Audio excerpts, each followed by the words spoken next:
Okay. Looks like we're live.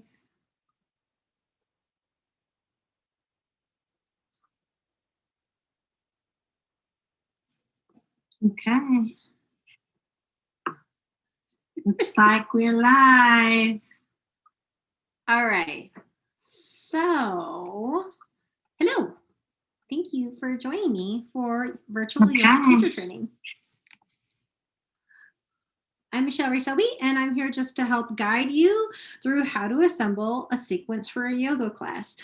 This is one of those things that can be somewhat elusive, especially for the newer teacher, but also for the more seasoned teacher as well, just looking to add in maybe some new flavor to their classes, a new style. Maybe they're subbing and they're subbing for a class that they don't normally teach. If you're used to a more gentle something kind of class, and then you find yourself being asked to teach like a power class, how could we fabric together some sequencing that works for the demand of the people that need you to teach them? So one way that we go about doing that is through our yoga snippets. And so in our manual, we just put together segments of 3 postures that kind of go together. They're married in somewhat of a way. And then when you get to know that snippet, this one and that one, and then you can put them in whatever order you want. But over time, it just helps take care of some of the harder part of delivering a class. And that most commonly is the transitions. So finding like moving from this transition to that transition can prove to be the hardest part for many yoga teachers. So we kind of do that for you in the yoga snippets, in that if you can put together an assembly of sequences that you're familiar with and you know the programming with, and maybe even your students are coming to know the programming as well because they come to your class on a regular basis each week, it's really helpful. And then if you switch out these snippets, maybe this one you do this one and that one, and next week you do that one and this one, you just change up the order, then you're not always having to start over to refine building a whole brand new class. And that's really kind of what we're after here. So with no further ado, I'm going to go ahead and pull up one of our snippets.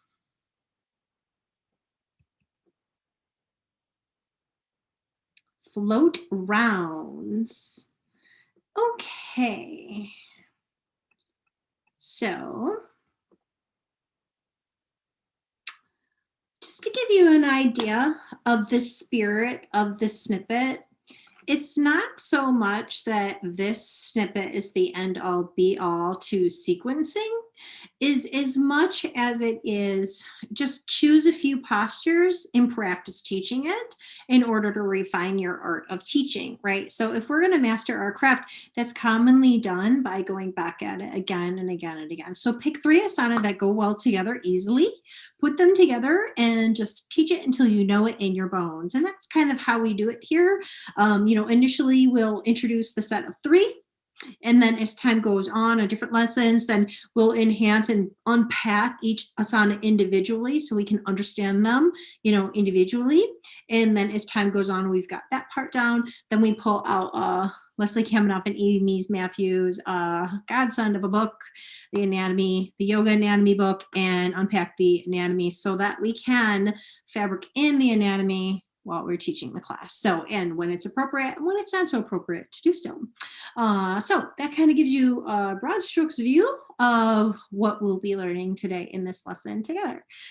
So float rounds is just the name I coined for this segment.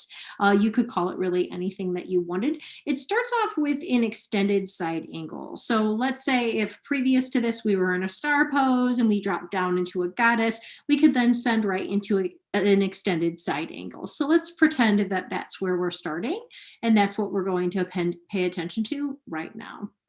So extended side angle can look a number of different ways, but essentially what we're really going after is having that weight slice on the edge of the foot and power up through the leg, opening up that side body without allowing the other side to crash and cave down, and then find that extension through the shoulder girdle up all the way through the fingertips. So that's what we're looking for. Some common things that we often see in this particular posture is is that that arm rests upon the thigh. And sometimes you look out and you can see that students are sort of holding on for dear life a little bit. And so that's one thing we want to keep an eye on. We want to make sure that that resting arm is just gently sitting there on the thigh. So there's a cue that we can kind of fabric in a little bit. So this is set up basically as the cues, the qualities, and the modifications. And it's not that they're in order to be read from top to bottom. It's just as a reference guide, maybe like a bullet point outline idea on just reminding you of some key ideas that you want to stay in your lane with, and then you can build on verbally from there. So our start point here is to begin, come into side angle pose, right? And then moving over to that qualities piece. Find that energy from the lengthened foot alongside the body. So can you feel that energy move its way up through the side bodies and out through that fingertips? Find that nice reach there, right? And maybe you might find that it's a little bit more comfortable for you to bend the knees. Feel free to bend those knees if that feels better for you. Or maybe even bring in your stance a little bit. Make that stance a little bit smaller. How does that feel? Right? So it's an invitation of movement, essentially. It's not so much like do this, but it's rather get them going, right? Sprinkle in more details. Those are the qualities, and be quick to add the variations that are available so that people can move through the different progressions, as it works best for them. So then from there, the next one is as we move in towards a sunflower from an extended side angle. If we have that core nice engaged and we've stabilized that lumbar spine, right? Maybe we've already warmed them up and the hips are nice and warm, then we can invite them to reach towards the ground as they move to a sunflower. So here I have float forward, down and around, right? So now maybe you can move into some rhythmic movement and have your voice kind of follow along with that as we drop from our extended side angle, which is a very structured position, to floating down and maybe succumbing a little bit to the craft and allowing yourself to just be in the sunflower as you slowly float down. And maybe you end up in a Prasarita, an open leg forward fold. Maybe you play there for a time as you can carry this on through to the other side, to the extended side angle through the other side, and then eventually make your way all the way up towards the skies, which I've got a side angle reach. So if you just look at the difference in the movements of the body and what's happening here, there might be opportunities for you to invite your practitioners to break this stance, depending on how long the sequence is. I probably in this particular snippet wouldn't like breeze right through it. I would take some time on this one. So let's play around with it a little bit. So if we come back up to the top and we're moving from our extended side angle, we're headed to our sunflower, right? So we're floating forward and down, right? Let's hug that navel into that spine. Nice and snug. Maybe feel free to adjust your stance here, play around with the position of your feet. How does that feel for you as you move into that? And let's go ahead and glide it on over to the other side. Take that extended side angle to that other side. Feel that power, that energy coming from the side of the foot all the way up through that body, through the fingertips. Reach, reach, reach. Can we keep those shoulders nice and soft? And from there, can we go ahead and bring it up, reaching towards the sky to the other side? Maybe at this point, we might invite our practitioners to step the feet together into a mountain pose and just kind of shake it out a little bit, because that's a lot of give. This sequence here that has just been done, that's a lot of give. So just like having a few minutes to just shake it out and recompose yourself. Then maybe we do it again, just the other direction. I wouldn't do this particular snippets more than once left and then once right. You could, but I wouldn't do it all in a row. I think maybe the practitioner might feel a little dizzy if you did that, but I would do it from one side and then back again for sure, provided I put it a little bit of time segmented there in between the two. So that's some things that you consider. So what I want you to do right now is go ahead and put pen to paper, and using the bullet points that I provided for you, I'd like you to write out a script on how you would get your practitioner from mountain to extended side angle to sunflower to side angle reach, back to mountain, and then other side, extended side angle, send it down to the sunflower, bring it up to that side angle reach, and let's find that mountain again. So let's take a few minutes to go ahead and do that. I'll set the timer at 10 minutes actually, to give you plenty of time to sculpt and craft. And I think the best way to do this is to put pen to paper and to do it and write down what's happening in your body as you do it. Now, if you want a little bit more directive, you can pop over to the Yoga Asana Handbook and find the extended side angle, which is the main move in this sequence, along with the open leg forward fold. So before I put you guys on your 10-minute break in order to write this out, let me make sure you know where to find that information so that you can reference it with ease. So what I usually do is I just head on over to the table of contents. And if you look at extended side angle, that's on page 48. So whether or not your manual is printed out or you've got it digitally, whatever works for you, you can't download this from our online portal. So if you have any questions about that, just send me a message, let me know. So here's our extended side angle. We really break into it. We will do that after the 10-minute break, but I want you to take your 10 minutes for pen to paper, really kind of get into this a little bit, and then we'll refine it from there. And then you'll move then back to your table of contents, the open leg forward fold, which can be found on page 59. Right there. And so hopefully those two postures can help you with this next 10-minute exercise. So I'll see you guys again in 10 minutes. Stay right where you are, put pen to paper, and let's see if we can't write up a script.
Welcome back.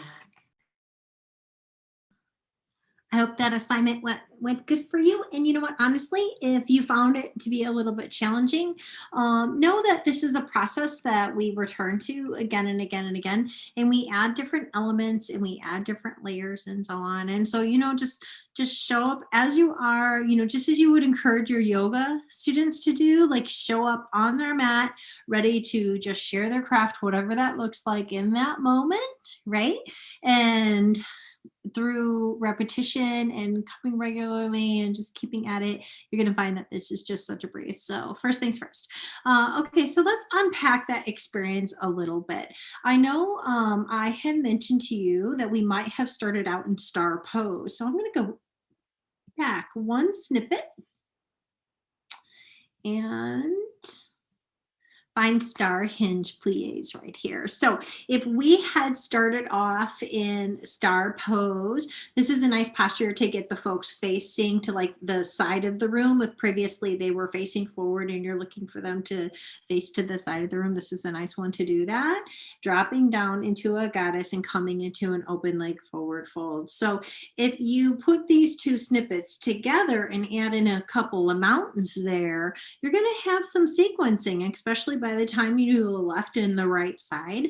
I think that the one thing that newer instructors do is sometimes maybe they put more asanas in there that need to be there. And then there's not enough time to explore and just breathe and experience and just be in the sequence that's at hand right there. So just kind of keep that in mind. So maybe just pair this back in. So our lesson today is specifically on float round. So that's the one that we're going to pay all the attention to. But there's that layer of that open leg forward fold is inside that. So this is a flowy movement. This would be considered maybe like a slow flow. This would be really fitting for a slow flow. I don't know that I would take these pieces apart and just like leave people suspended in the air, isolated as like the picture does, and if you want to see a video of this, then just check out the Corix yoga video and you'll see Vivian demonstrate this. She does a really nice job of doing that. So, okay, so extended side angle, first things first. So to begin, side angle pose, right? And then you want to give your modification almost right away. So feel free to take a smaller stance if this doesn't feel so good to you in your body, right? So give them that early. Have you ever been in a yoga class where the modification comes really late? I was like, wow, I could have used that. So give it early. It does help for teaching an all levels class. And then from there, we're going to invite them to float forward and down. And we're going to move this around to the other side and come into side angle the other side. And I would hold them there for a time. And then I would move them up. Let's reach that angle up. Let's feel that reach, feel that side reach. And let's bring those arms overhead, maybe even invite the hands to prayer at this point, coming into mountain. From this point, you could move into the snippet that starts off with chair. And so, this would be a natural progression there. You could do that. Or you could scale it back and come back, do the other side first.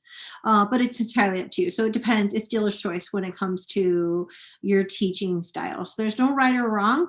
But for the purpose of learning, for the purpose of the teach one another component, we do want to stick with the snippet in front of us.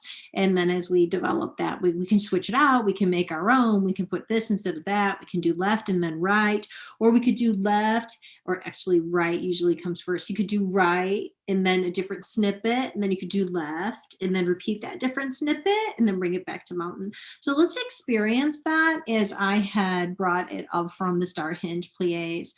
So if we were in extended side angle and we dropped it down into a sunflower and we trace, so the idea is like to trace the fingertips and to extended side angle, other side, hold.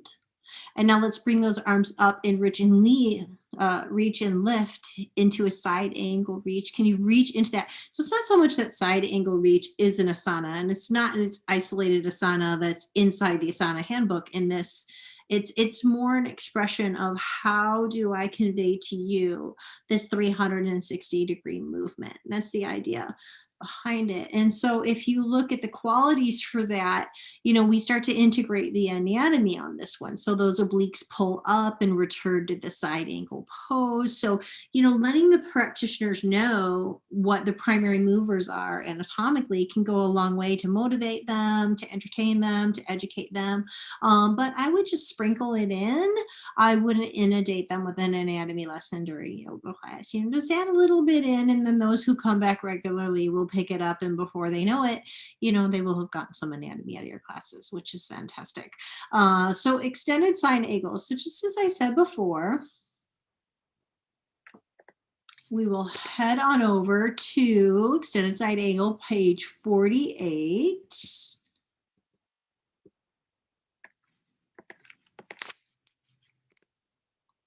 All right. So this is Kit. She's a alum. She's amazing. She very athletic background. She does a really nice job of demonstrating the alignment that we're looking for. And maybe your extended side angle looks like this, and maybe it doesn't, and maybe it never does. And that's fine. It's just your posture is your posture. So I did pick her for this photo shoot, though, because I felt like she did a really nice job in showing the direction that we're headed in any given posture, because her practice is just very clean asana practice. So let's look at our cues here. So we'll begin off in warrior two. So in this case, I had her in warrior two. And then reach front arm to the instep of your front foot. So if you look at her arm, her upper arm, it lands just over the instep of the front foot. And even if visually this isn't happening for your practitioner because their arms are longer, shorter, or maybe their arm is down, it just kind of expresses to them this movement. But the reason it's really there is this connection between the whole body experience, the connection between the hand and the foot, which I think can go a long way. And your back arm reaches overhead and then bend deep into the knee, right? So that's the key thing that we're looking for in that extended side angle, is that deep, deep, deep movement. But we don't want it at the expense of the chest caving or coming down. We want to keep the chest nice and open. So we'll press into the edge of the foot. Here's another one. Heart center faces skyward. So again, like giving the indication that we're facing up, not that we're curled and facing down. Key differences there. And then gaze goes to the sky, which some people might take and others may not. And I did have her demonstrate that in this photo, because some folks find that that's uncomfortable for their neck. And there's a lot of work here. There's a lot of core work going on. There's some balance work going on. There's a lot happening with this posture. There's a lot of asking this. So bringing that gaze to the sky, I would probably frame it up as an invitation. Like you might find you want to gaze towards the sky. Or keep your dristi, which is gaze in Sanskrit, coming forward, or maybe even close your eyes, what feels good to you. So create an invitation rather than telling people what to do, Okay, qualities are the refinement of the movement. They're the why, they're the how, the what, the cues being what to do, the qualities, more about how to do it. So, okay, so power begins at the edge of the foot, along the side body and through the arms and fingertips. So that emphasis on the verbiage there is power. So you want to like power into this, right? Like this isn't so much a gentle class, asana, I don't think. I mean, you might find a place to put it in a gentle class. I probably wouldn't choose it if I was teaching gentle yoga. I mean, you could briefly, but if that were the case, then I would keep it more as like your sunflower, your float rounds that we were doing, where it's just a pause and go. So consider that. If you're teaching like a hatha class and you want to hold it longer, and we'll talk about verbiage and language and hatha and vinyasa and all of that. If you're teaching a vinyasa flow, I invite you to teach the sequence, but do so very slowly, because we don't want our practitioners to get like dizzy. So slow it down. So this one could be really yummy for, say, maybe it could be, I would probably put it the cool down because the core is engaged, the body's moving, but you could put it as part of the warm up. I mean, there's no big twists in this. There's no big back bends in this. There's a slight inversion, but you're not keeping there a long time. So it would be a fitting for a warm up, I think. Depending on the pace that you went and how mindfully you led your practitioners through it. So kind of keep those things in mind. Okay, so as we move on down to the modifications, do not bend deeply into the knee. So, you know, in the onset of the CQ was bend deeply into the knee, and now we're talking about not doing it.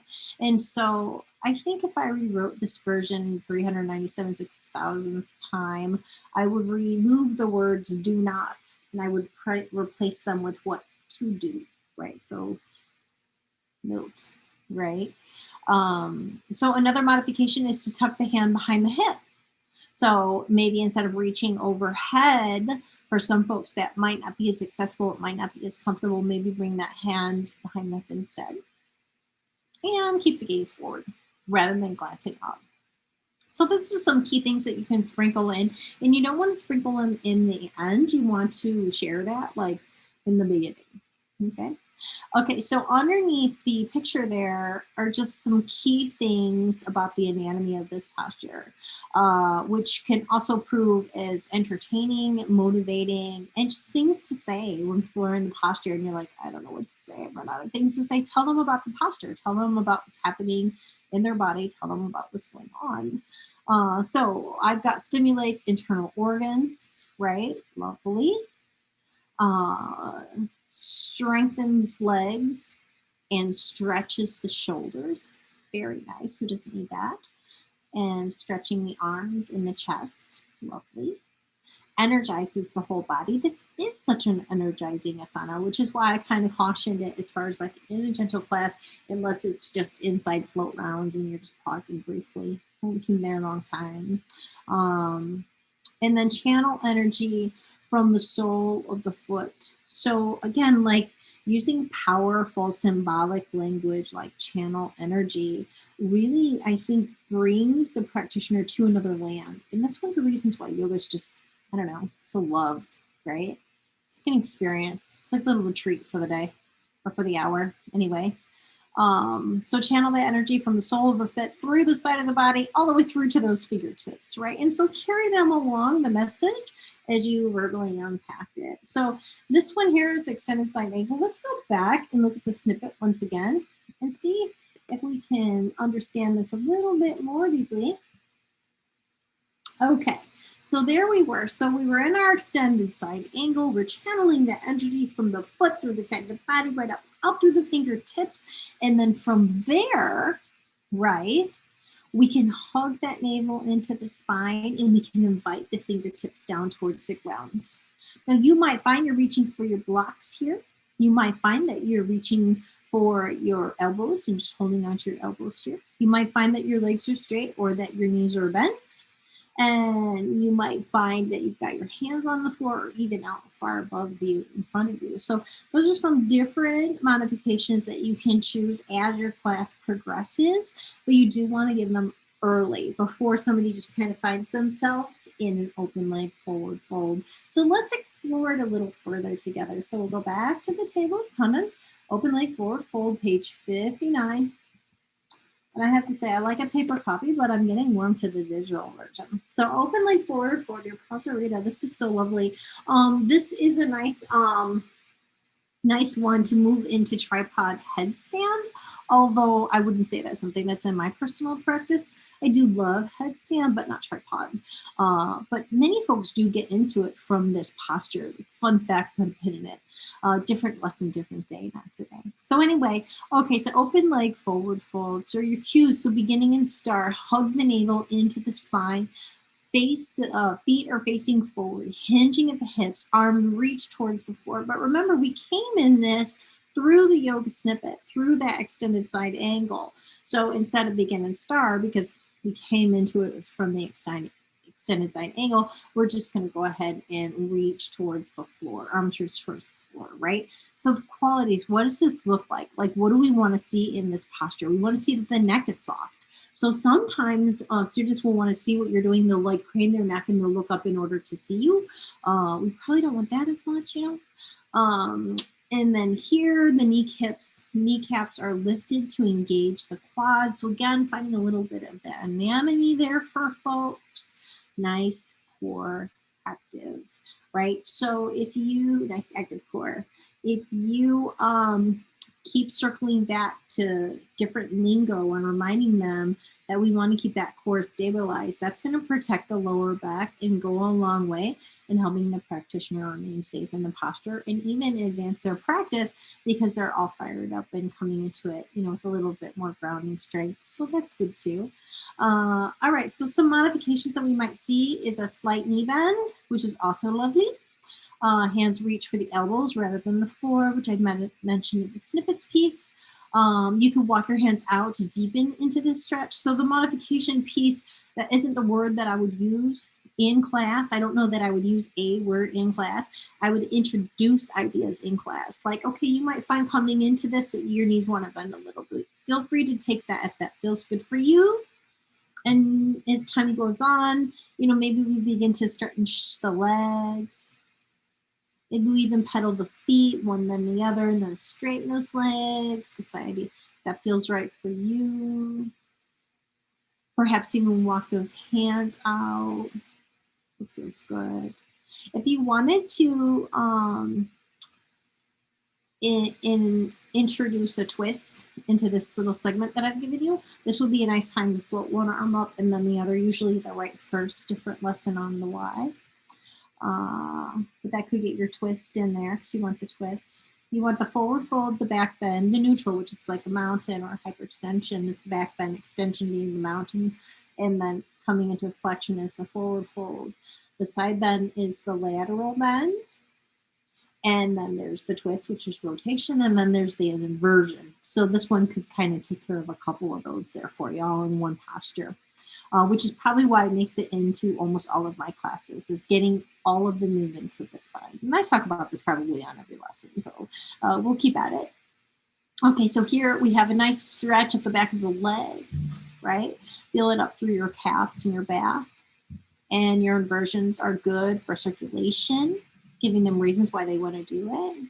And the stretch is so therapeutic and so revitalizing at the same time. And I must say that it is. There's just something about those inversions that just calm the neurological system, but yet then also hit the reset button so that we can kind of begin again. So I'm going to go ahead and give you guys 10 minutes so that you can go back to the notes that you wrote before, add to those notes with some of the things that we've added here in these two things. And I'll see you in 10 and we'll start again.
Okay, welcome back, everybody. I hope that you enjoyed that adventure into the body and through the yawn.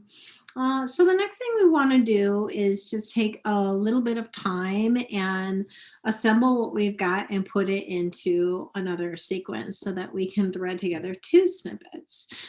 So, let's put together, just for the sake of life being easy, we will start off with warrior dance. So if you want to open up your creative class in your manual, and you can find that by going to the table of contents, and you can choose create a class. You could choose any one of these create a class from 115 to 144, or if there's a specific class that you're trying to build, which I recommend you're doing in the back half of the training, not really on the front half of the training. So we'll just start at page 115, and we're going to go ahead and create some classes. So it's your turn to teach.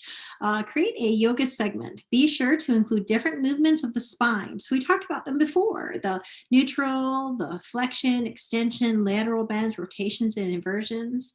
And we'll break out into groups and teach one another 3 to 4 posture segments. So since this is a pre-recorded lesson, obviously we will not be teaching each other these lessons, but I want you to go ahead and put this together so that when we meet for lab on the next time you're online together, you have a creative class ready to teach, right? And so now we'll move into this where we're starting to understand what we do with the snippets. We're already starting to understand, which postures would be fitting to add in, what that might look like, and getting practice teaching one another. And so we'll just kind of circle around different ways of doing this. So in this case, we have posture 1, posture 2, posture 3, and posture 4. So if we do one of these for sunflower, we talked about that, right? Then the posture that we might put inside of this might be star. So posture number 1 would be star. Posture number 2 would be side angle, extended side angle. Posture number 3 might be open leg forward fold, and posture number 4 would be extended side angle on the other side. And so it still has it's its own posture, because we're going to hold it there for a pause like we talked about. And then if you assembled 3 or 4 of these pages, you would have a whole entire class, and then you could mix up the order, or you could just create a new one next week, and then that way part of your class design is already familiar to your students, but you're still introducing some new stuff, which, is definitely, like, if you take Zumba, for example, I think one of the reasons people are so dedicated to their Zumba class is exactly that. They get a chance to come back at it again and again and again. So go ahead and get your pen and paper and open up your manual, and we will do this for, let's give it about 5 minutes for this one. 5 minutes to write this up, and be sure to grab those cues, qualities, and modifications that are listed in the manual for you.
Welcome back, everybody. I hope that you enjoyed that little lesson.